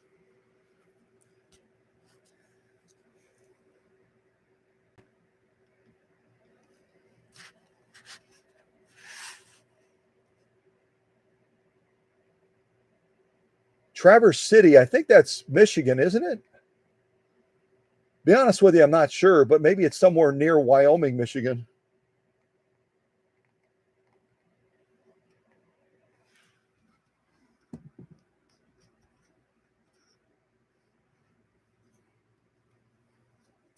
All right, let me get this tidied up a little bit, and then we'll see if we can.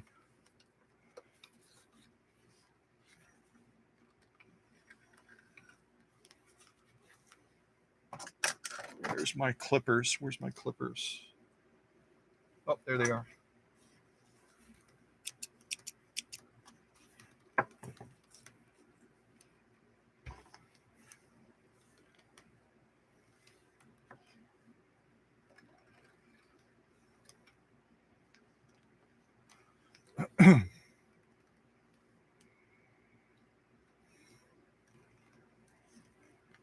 kind of jammed in there.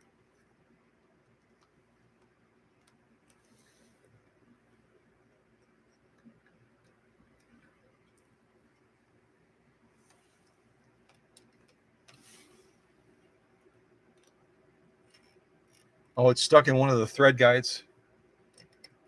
Stuck in one of the threads. I'm just going to drape that back. Take out the bobbin case as well.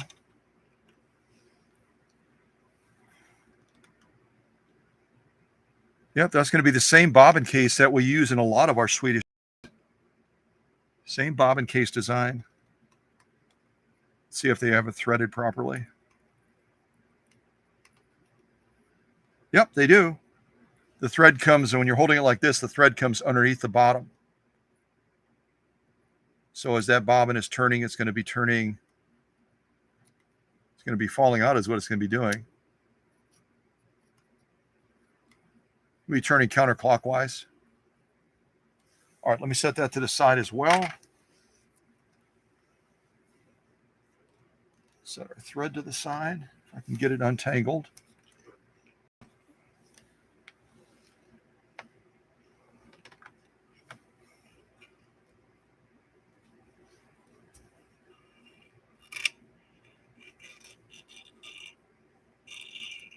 Good gravy, that's stuck in there.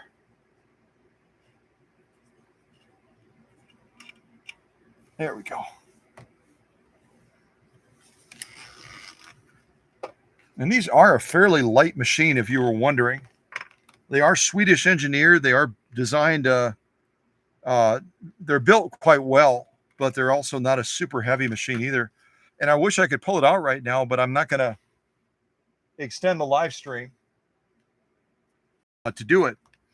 But Candido and Rachel out in New York just sent me a special gift of an electronic weigher. It's basically a scale, electronic scale, because I talked about my other one being unreliable. And so we're going to see if we can put that to use soon in one of the live streams and kind of check it out. Okay, let's see if we can pull all this stuff out of here. It's kind of a self-contained foot controller.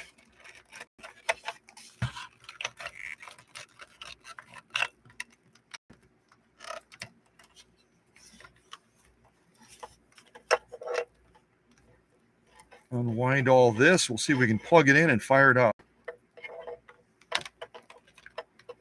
And again, as you saw, when I'm testing a machine that's kind of, it's unknown to some extent because it hasn't gone through any workshop magic. I always leave the presser foot up. I always remove the bobbin case. I also turn this as well to make sure it's not going to hit the hook system. And then we're safe to plug it in. Should be safe anyway.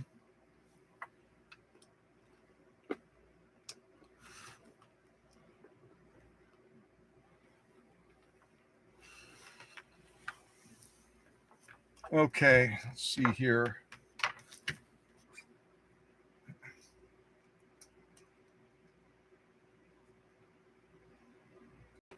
This one does not have a polarized plug.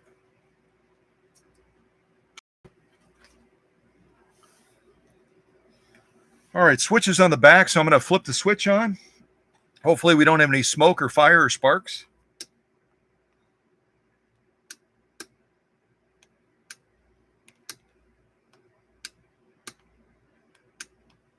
Okay, let's fire this up and see what we get. See what we get and not throw a fit.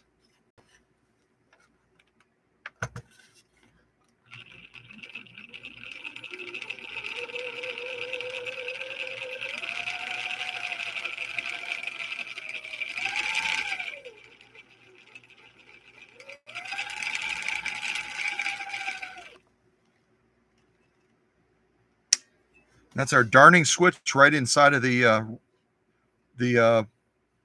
area by the bobbin and raceway. Now we got our feed dogs down.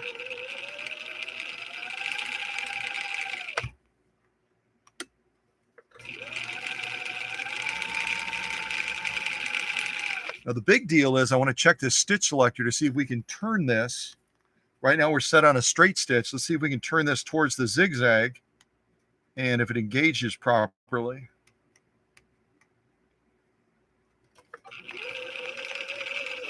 Something just fell out of there.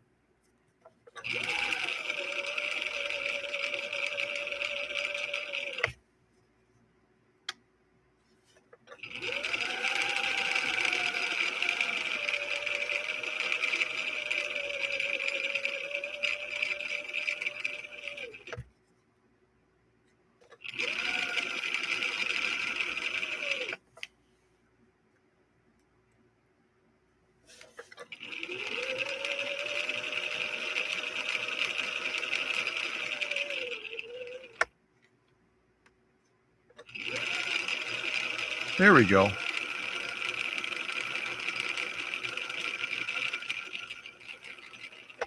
So the stitch selector is working, which means the plastic spindle piece that I need for Cora Lee's machine should be in good shape based on the response from adjusting this.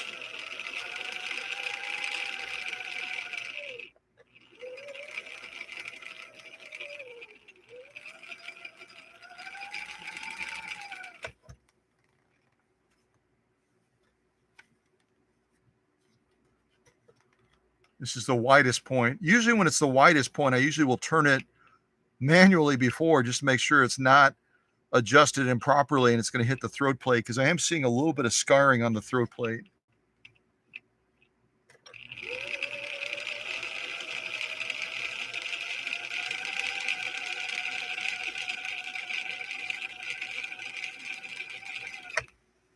So this is really, really encouraging.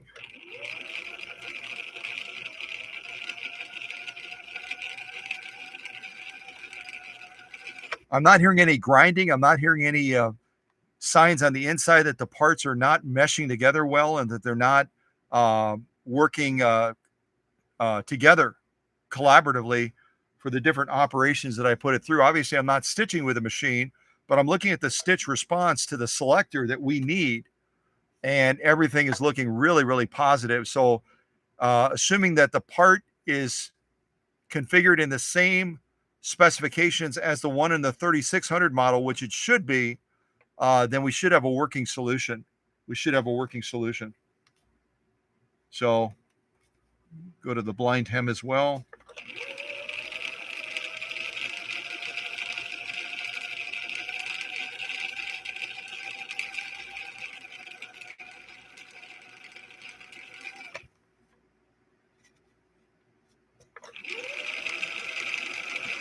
It's another blind hem stitch, a stretch blind hem. 3-point zigzag. Actually, no, that's the mountain stitch.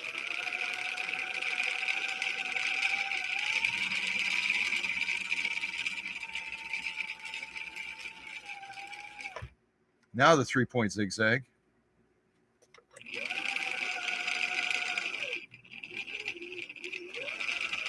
There it is.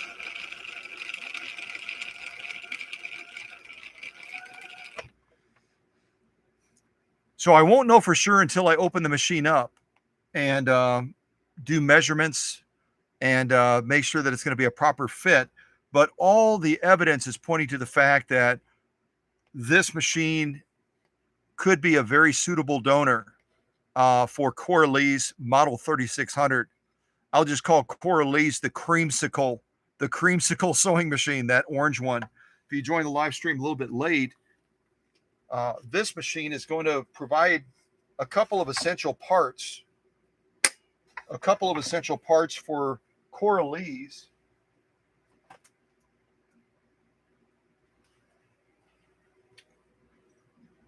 Model 3600. This machine right here.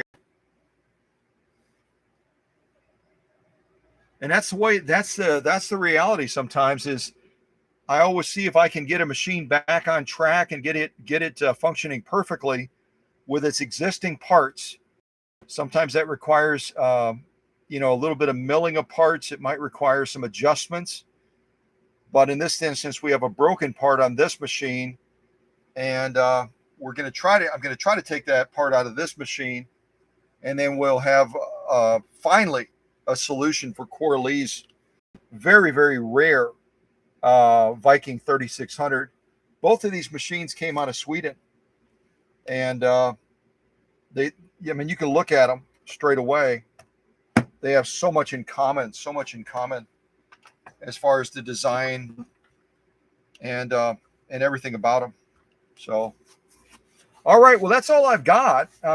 That's all I've got for this live stream. Is I wanted to do the unboxing of the 7530 from Texas, which was a nail biter because the packing was so horrible for that poor 7530. But we did testing on it, and apart from having a battery error that continues even after replacing it, replacing the batteries, the functions of the machine seem like they're pretty solid. I'll still do a complete service on it and check all the functions, check for adjustments and everything else.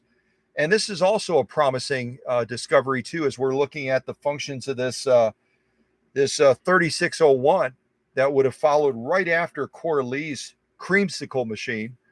And this is also showing a very promising possibility that we'll be able to finally get Coralie's Model 3600 back to full operating condition again.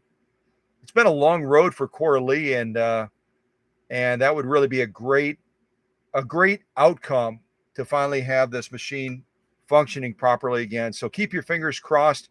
Watch the horizon for this 3600 coming back underneath the bright lights eventually, and being able to do its dance for the cameras after sitting crippled and disabled for so long.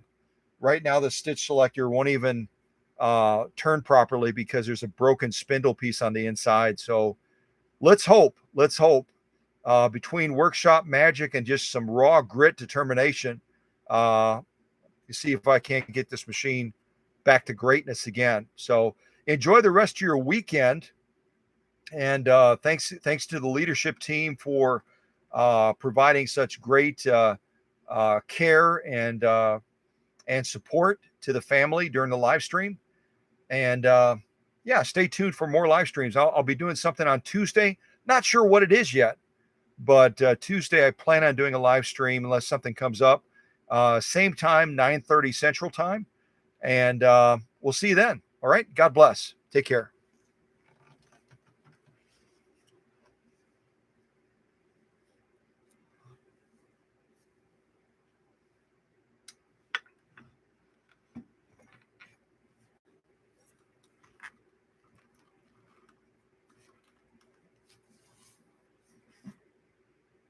Yeah, maybe a little bit of music, huh?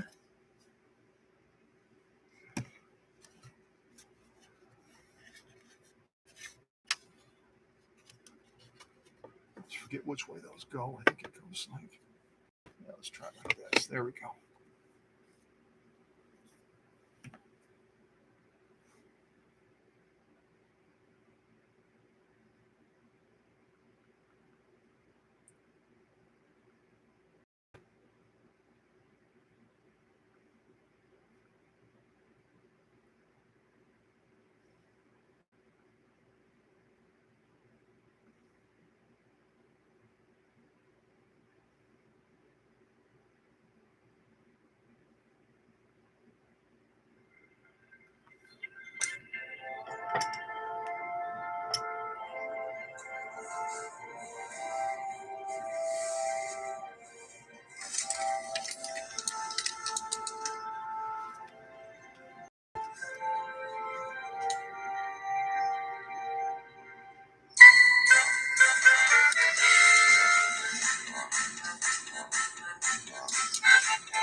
I did it backwards again.